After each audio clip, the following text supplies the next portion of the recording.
저는 하나님께서 항상 우리를 축복하시는데, 제가 가지고 있는 중요한 신앙 중에 하나는 어제는 좋은 것 주시고 오늘은 더 좋은 것 주시고 내일은 가장 귀한 것을 예비하셨다가 주시는 하나님이심을 저는 믿습니다. 따라서 우리가 전반기도 하나님의 은혜 가운데 잘 지내는데, 후반기는 더 큰 은혜와 축복 속에서 여러분과 제가 더 잘 지낼 줄을 저는 확신합니다. 우리 옆에 분들에게 우리 귀한 확신을 나눠주겠습니다. 후반기는 더 잘 될 것입니다. 시작. 후반기는 어떻게 해요? 더 잘 될 것입니다. 아멘. 제가 이제 세례문답을 보통 금요일날 저녁에 하게 되는데요.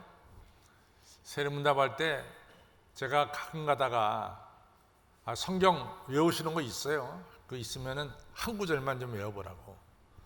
그러면은 주기도문 잔뜩 외우고 왔다가 목사님이 성경 구절 외우라니까 당황해가지고 왜 공부한 건 안 물어보시고 뭐 이렇게 당황하는 분도 있어요. 근데 그래도 성경 구절 한 구절 정도는 외워야 되지 않느냐, 이런 제 생각인데, 되게 이제 여쭤보면은 대답하실 때 어느 성경을 제일 많이 대답하냐면은 심령이 가난한 자는 복이 있나니 천국이 저의 것이며, 이 마태복음 5장 8절에 나오는 이 팔복에 대해서 이야기를 하세요. 보통 5장에 나오는 팔복. 그러니까 그 얘기는 예수님 믿는 사람들이 되게 기본적으로 외우고 있는 성경 말씀이 마태복음 5장에 나오는 팔복이다 이거죠. 심령이 가난한 자는 복이 있나니 천국이 저의 것이며. 근데 사실은 마태복음 5장, 6장, 7장은 우리 크리스찬들에게도 너무나 큰 은혜가 되는 말씀이지만은 크리스찬이 아닌 분들도 애독하는 성경 구절이 이 팔복입니다. 그래서 대표적인 예가 마하트마 간디가, 그가 가장 그의 인생에 큰 영향을 끼친 것은 바로 마태복음 5장에 나오는 팔복이다, 이렇게 말씀하고 있습니다. 팔복이 너무 중요하죠. 근데 오늘 여러분과 제가 읽은 이 시편 84편에는 삼복이 나와요. 삼복더위의 삼복이 아니라 세 가지 큰 블레싱이 나옵니다. 성전에 있는 자는 복이 있나이다. 이처럼 여러분과 저가 성전에 있잖아요. 4절에 성전에 있는 자는 복이 있나이다. 5절에 그 마음에 시온의 대로가 있는 자는 복이 있나이다. 그러니까 마음에 성전을 향한 시온의 대로가 있는 자는 복이 있나이다. 그것이 5절입니다. 그리고 맨 끝절 12절에는 뭐가 나오느냐? 하나님을 의지하는 자는 복이 있나이다. 이렇게 해서 시편 84편은 팔복은 아니라 삼복더위에 삼복이 나오고 있습니다. 그렇죠? 삼복. 성전에 있는 자는 복이 있나이다. 그 마음에 시온의 대로가 있는 자는 복이 있나이다. 하나님 의지하는 자는 복이 있나이다. 다 10조 넘어 다 머릿속에 새겨졌을 줄로 믿습니다. 제가 한 5분 뒤에 여쭤볼 텐데 그때는 다 그냥 잘 대답하시기를 바랍니다. 우리가 이제 이 코로나 바이러스 때문에 사실은 2019년 12월부터 오늘 일까지 이 코로나 바이러스 이 팬데믹 때문에 모이기도 잘 못 모이고 여러 가지 불편한 가운데 저희들이 살고 있어요. 사실은 7월 첫째 주부터 이제 정부가 발표하기를 30%, 그러니까 우리 교회는 지금 1,400석이니까 280명이 허락됐는데 30%까지니까 좀 더 많은 분들이 올 수가 있겠고, 그 다음에 저처럼 백신을 맞은 사람은 카운트에 안 된다니까, 여러분들 우리 2부 예배도 백신 맞은 분들이 꽤 있을 것 같아요. 근데 1부 예배는 더 많고, 그러니까 훨씬 더 이같이 교회인 많은 숫자가 나와서 예배 드릴 수 있는 이런 여건이 조성되고 있구나, 이렇게 참 긍정적인 마음을 가졌는데 갑작스럽게 요즘 700명, 800명대 오르면서 이 30%가 일주일 연기됐어요. 그래서 다음 주일부터는 아마 70%가 30%가 되지 않을까 이렇게 생각합니다. 제가 이제 1980년대 미국서 목회를 했잖아요. 근데 그때 미국에 어떤 유행이 있었냐면은 이 엘렉트릭 처치라고 하는 이 테레비를 통해서 예배 드리는 이런 경향이 아주 강해졌습니다. 그걸 갖다가 그 당시에는 그 표현을 뭐라 그랬냐면은 테레비를 통해서 예배 드리는 것 갖다가 엘렉트릭 처치다 이렇게 불렀어요.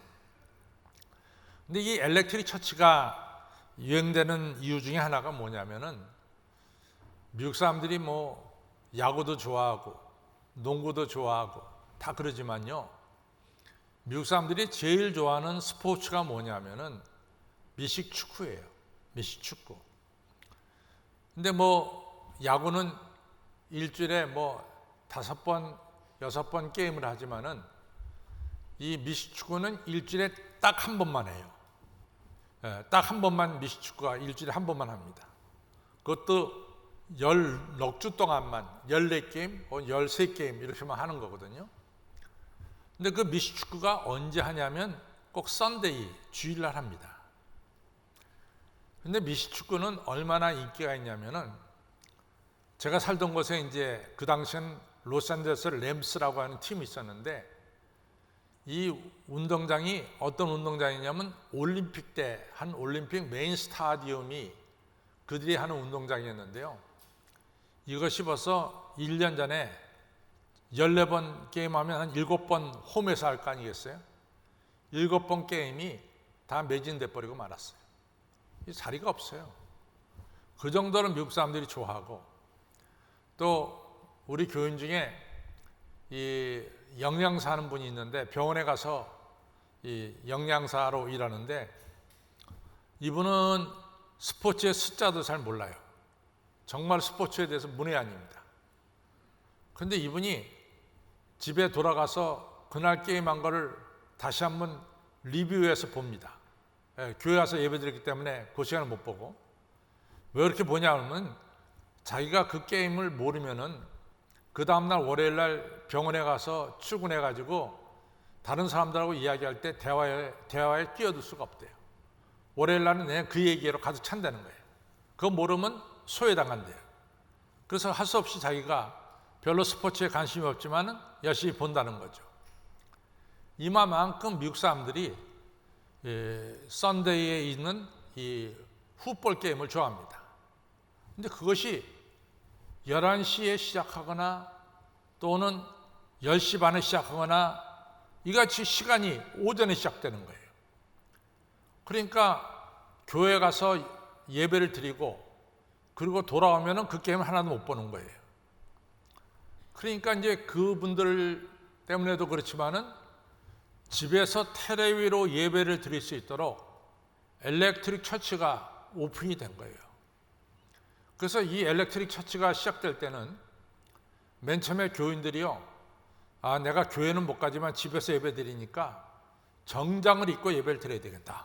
여러분들 다 정장 입고 왔잖아요. 정장 입고 와서 예배를 드립니다.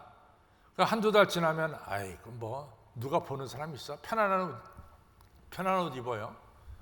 그 다음에 얼마 지나고 나면은 파자마 바람으로 예배를 드려요. 파자마 바람. 그래서 이제 그날 엘렉트릭 처치의 목사님이 굉장히 은혜롭게 설교하면, 야 오늘 은혜롭다.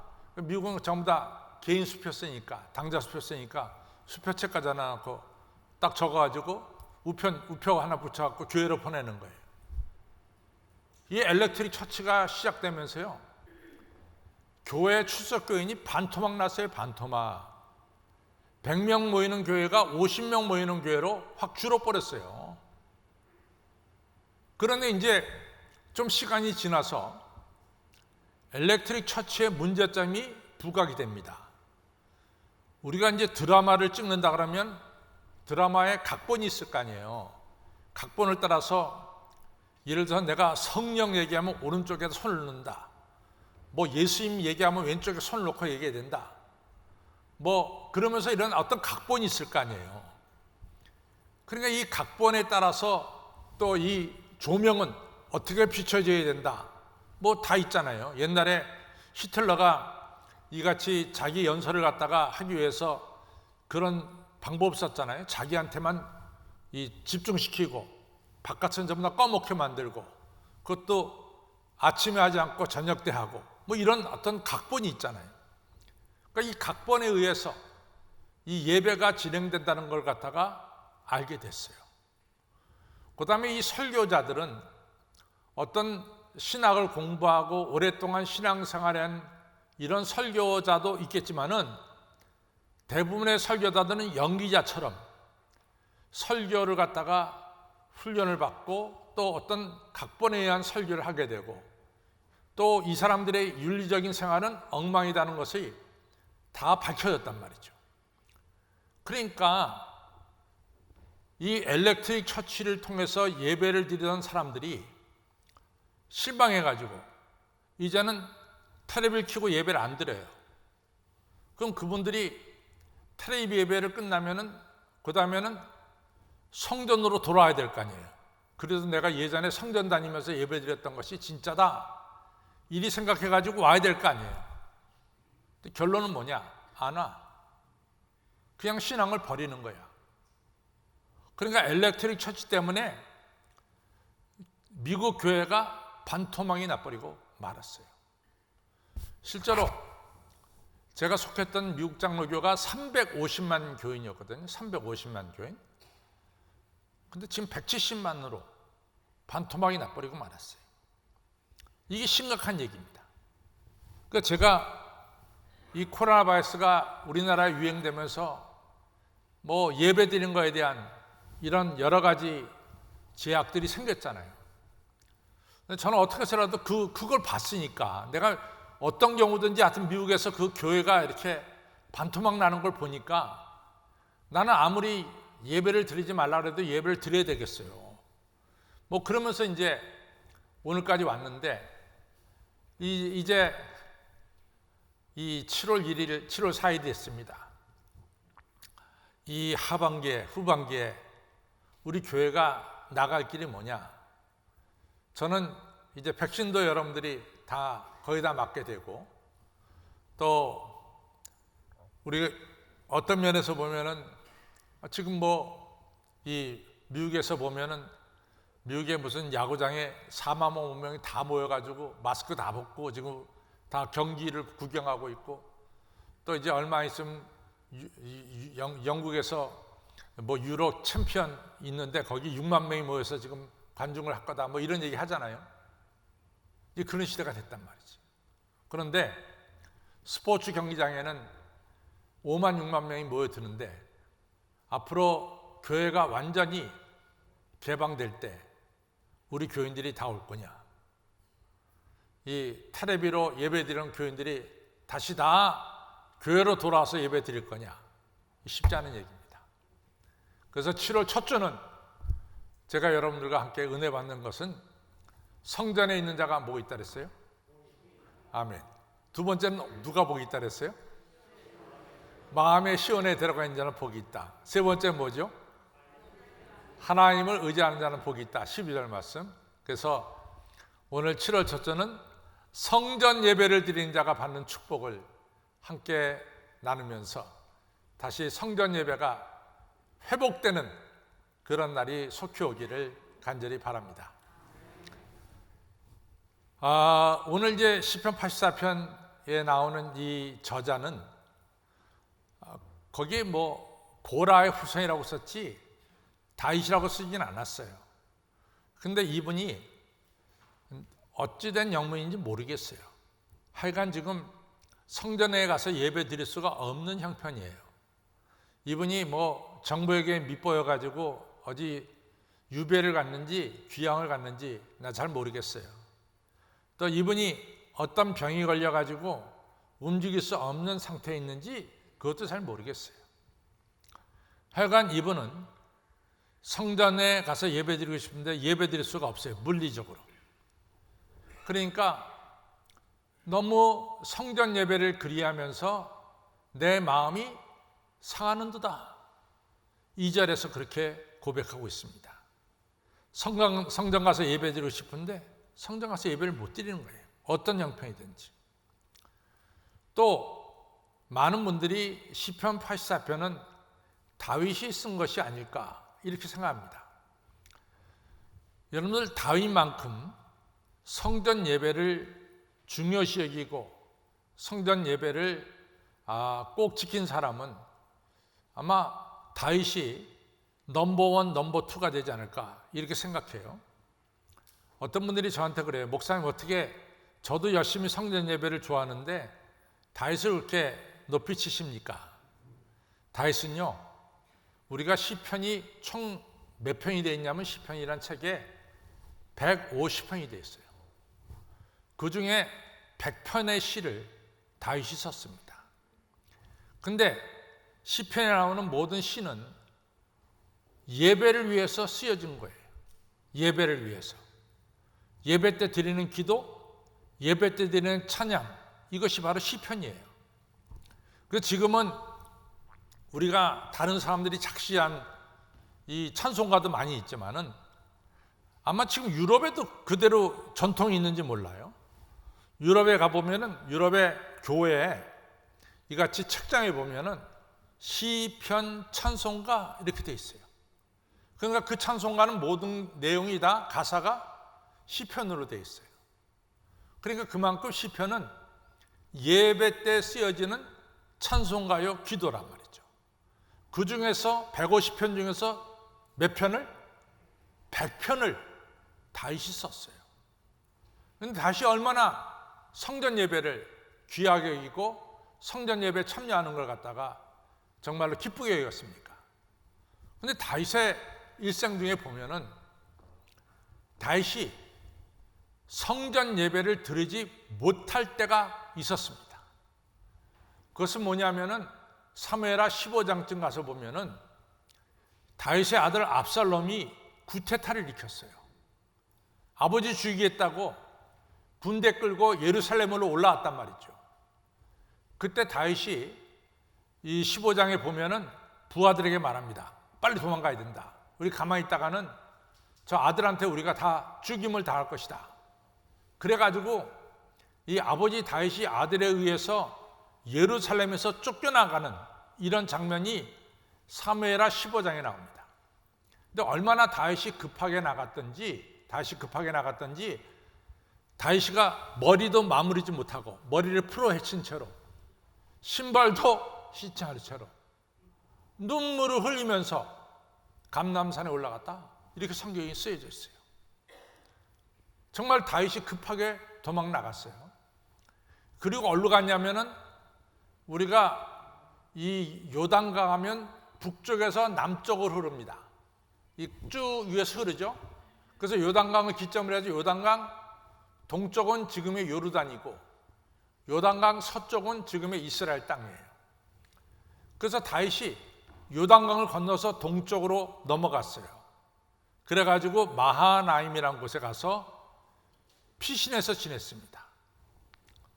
그런데 다윗이 자기가 성전에 가서 예배드리고 싶은데 못 가잖아요.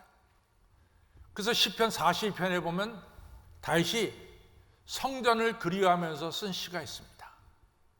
많은 사람들이 저한테 네 하나님이 어디 있느냐 이렇게 묻습니다. 도대체 너는 하나님께도 예배 안 드리냐 이렇게 묻습니다. 나는 전에 여러 성도님들과 함께 성전에 올라가서 예배 드리는 것을 회상할 때 너무 마음이 슬프고 아픕니다.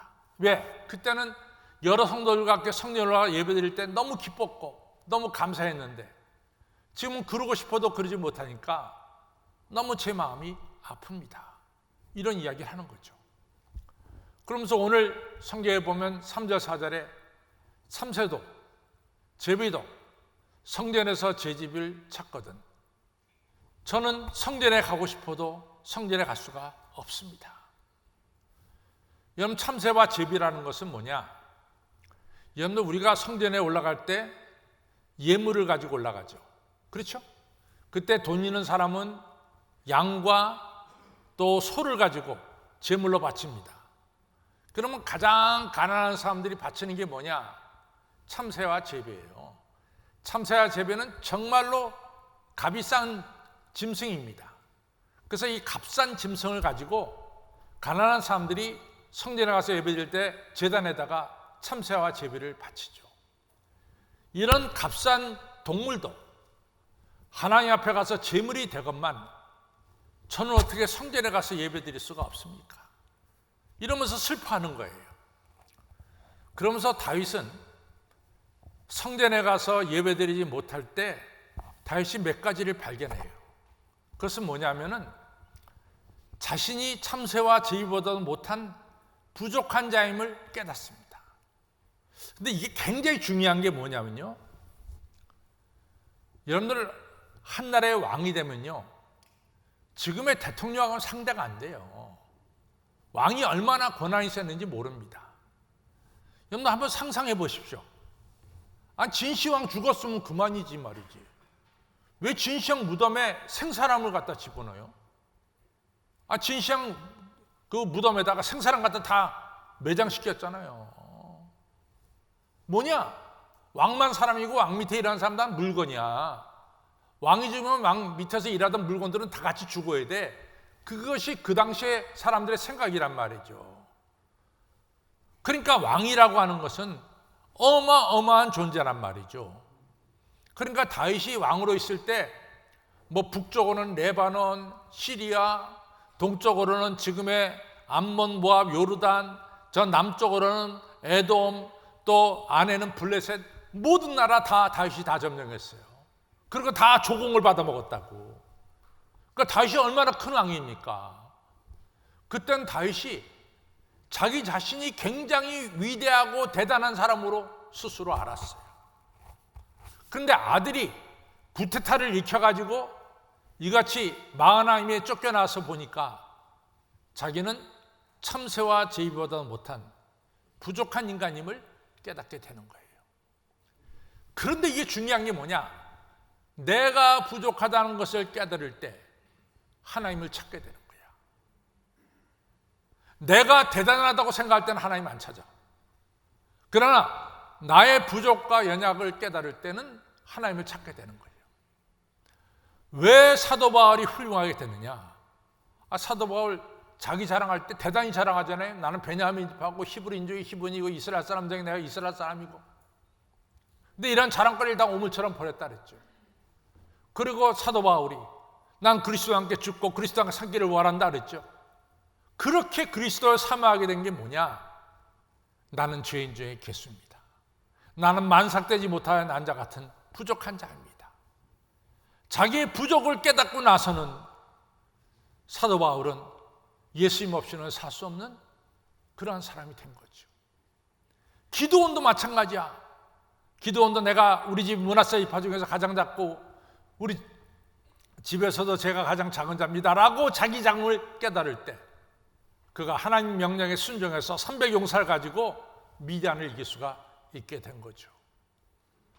나의 연약함과 나의 부족을 깨달을 때는 우리는 하나님 은혜 없이는 살 수가 없는 거예요. 하나님 앞에 예배드리지 않고는 살 수가 없는 거예요. 다윗은 마하나임으로 이같이 피신 갔을 때 자기를 발견하고 자기의 부족함을 발견하고 자기의 죄를 깨닫고 더욱더 하나님께 예배드리기를 사모하는 자로 바뀌어진 것을 알 수 있습니다.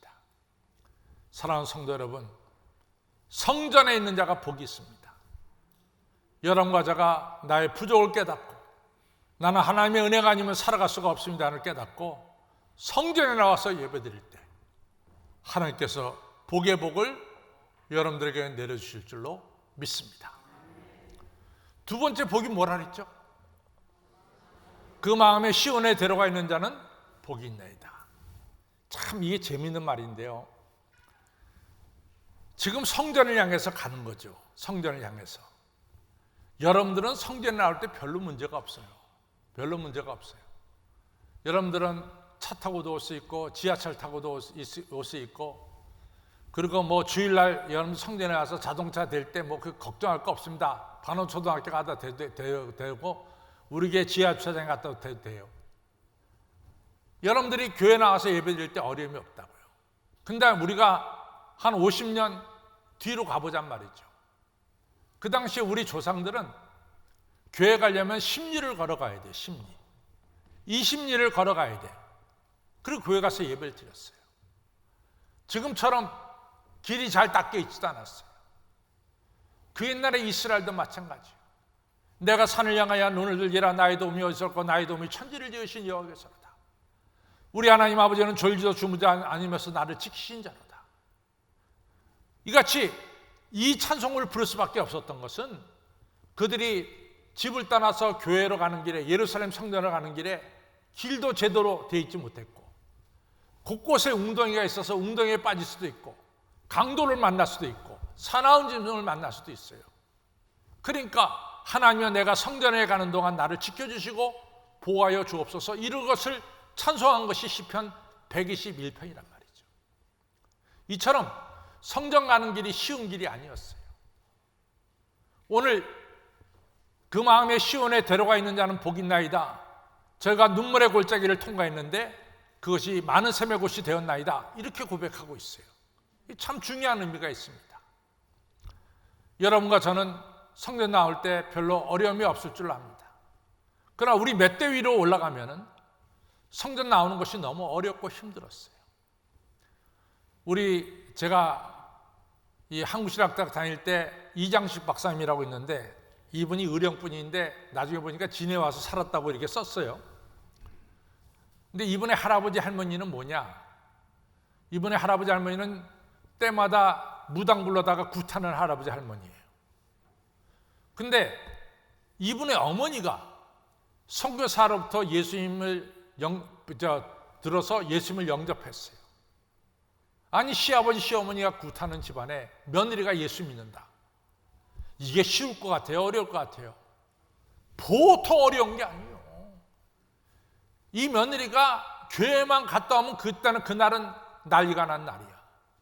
시아버지 시어머니가 이 며느리 불러다 놓고 야단을 칩니다. 너 귀신이 우리 집을 망하게, 너 때문에 말이야. 이러면서 이 며느리를 갖다 교회 갔다 왔다고 핍박을 하는 거예요. 또 여러분, 우리가 기독교 교회사를 보면은 그 며느리가 아주 주중에는 일도 잘하는 며느리, 주일만 되면 아주 그냥 머리에다 이렇게 기름도 바르고 하얀 옷을 입고, 그리고 성전에 가는 거야. 야, 가지 말라는데 가. 그러니까 시아버지가 너무 화가 나니까 그 며느리를 딱 잡아가지고 아구기 속에 머리 집어넣었잖아요. 그리고 뺐잖아. 그 머리카락 다 타버렸어. 그런 일이 한두 번이 아니에요. 그런 일이 한두 번이 아니에요. 그런데 이상한 것은 그게 다 눈물의 골짜기 아니야. 교회 가는 게 눈물의 골짜기지. 막 핍박받고 박해받고 이런 게 눈물의 골짜기 아니야. 눈물의 골짜기를 지나서 뒤돌아보니까 이게 변했네. 자기 시아버지 시어머니가 예수 믿는 거야. 자기 남편이 예수 믿는 거야. 여러분, 그렇게 되는 거죠. 이장식 박사도 자기 아버지가 글쎄 사경에 가서 은혜 받고 자기 할아버지 할머니가 예수 믿게 되었더라 그 말이에요. 자기 어머니가 교회 갈 때는 눈물의 골짜기였어. 근데 와 봐서 뒤돌아보니까 웬걸, 자기가 걸어온 길은 눈물의 골짜기였는데 그 골짜기가 변해서 시아버지 시어머니 자기 남편이 다 예수 믿는 축복의 골짜기로 변해졌더라 이거죠. 오늘 마찬가지 여러분들이 코리아 팬데믹, 코로나 팬데믹, 코리아가 아니라 코로나 시대에 말이지, 당신 이성이 있어? 그 뭐하러 가? 가지 마. 그 왜 가 교회? 교회 가면 뭐 돈을 줘, 은을 줘 말이야. 그 귀한 시간에 이래 뭐 이러면서 박해하는 사람들이 있을까요, 없을까요? 충분히 있을 수 있죠. 있을 수 있죠. 교회 나오는 길이 눈물의 골짜기처럼 힘들 때가 있었어요.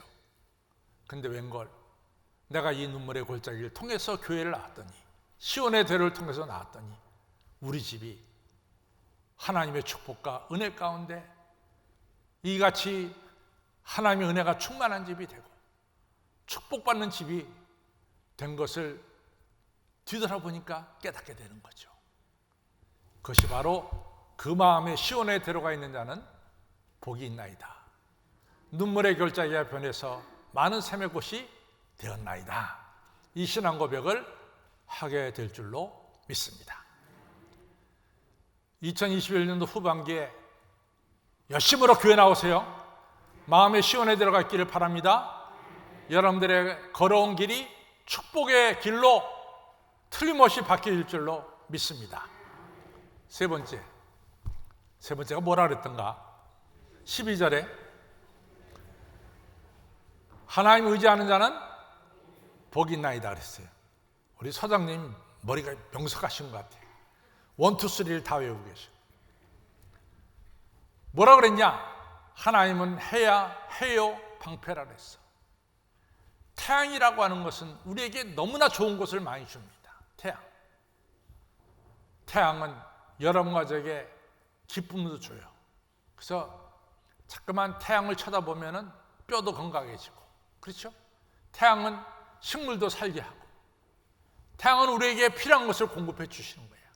하나님은 태양이래. 우리가 필요한 것을 다 공급해 주시겠다는 거야. 두 번째, 하나님은 방패래. 우리의 살아가는 길에 질병도 치유할 수가 있어. 방패되어 막아줘. 나쁜 사람이 접근할 수도 있어. 방패되어 막아줘. 우리 가는 길을 하나님께서 태양과 방패가 되셔서 축복도 내려주시고 여러분과 저도 보호해 주시겠다 약속하고 있어요. 그러니 2021년도 후반기에 하나님을 의지하는 자는 하나님께서 여러분과 저에게 필요한 것을 충만하게 폭포수처럼 축복해 주실 줄로 믿습니다. 내일은 난 몰라 어떤 일이 벌어질지, 그러나 하나님 방패되어 주셔서 여러분과 저를 지켜주실 줄로 믿습니다. 시편 84편의 3복이 뭐던가? 첫 번째가 한신교회에 있는 자는 복이 있나이다. 그렇죠? 두 번째 뭐죠? 그 마음에 시온에 들어가 있는 자는 복이 있나이다. 눈물의 골짜기가 변해서 많은 샘의 골짜기로 변해 있는 거죠. 세 번째 뭐죠? 하나님을 의지하는 자는 복이 있나이다. 하나님께서 태양과 방패가 되어서 여러분과 저를 축복하시고 지켜줄 줄로 믿습니다. 삼복도 삼복을 받으십시다. 옆에 분들에게 시작.